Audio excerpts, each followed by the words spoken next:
Greetings everyone, this is Wang Guan in Beijing. Now, we've just witnessed a summit of consequence. Chinese President Xi Jinping and U.S. President Donald Trump met in Republic of Korea. And while they didn't solve every problem, they did something more urgent. They stabilized this relationship and steered it on a steadier and more predictable course in the months ahead.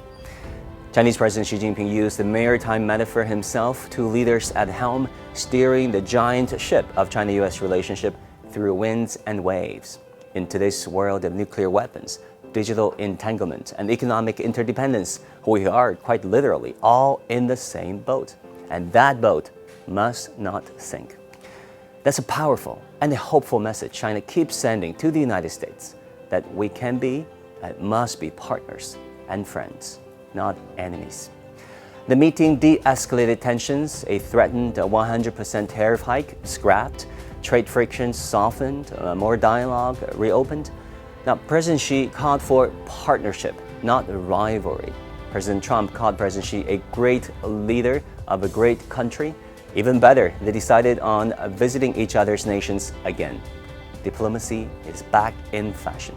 And in international relations, summit-level diplomacy matters. In fact, it matters a great deal. China doesn't want war with the United States. That needs to be said clearly and often. President Xi emphasized again that China's core ambition is not expansion, but improvement. In his own words, managing our own affairs well. This has been true for decades, rooted in Chinese strategic culture and tradition. We plan long-term, we think in centuries, we don't do hegemony. Yet much of Washington still operates on mirror imaging, projecting American motives onto China. If the U.S. builds global influence through military alliances, it assumes China must want the same. That assumption, it's wrong. It's dangerous, and it's fueling bad policy. And let's not forget rhetoric. When language dehumanizes, policy radicalizes. We've seen this before. British and German demonization before World War I, or the chilling tone of McCarthyism. If we do not separate people from politics, we risk repeating history. Now, let's be clear-eyed. Great power competition is real. Structural differences on trade, tech, Taiwan, they won't vanish. But what this summit showed is that rivalry can be managed. It doesn't have to slip into conflict, because history teaches us when great powers fight, everyone loses.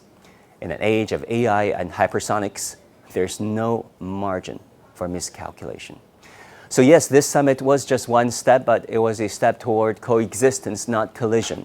It showed the world that the two great powers can, after all, manage their differences and seek, to borrow late Henry Kissinger, co-evolution along a peaceful, predictable, and pragmatic path.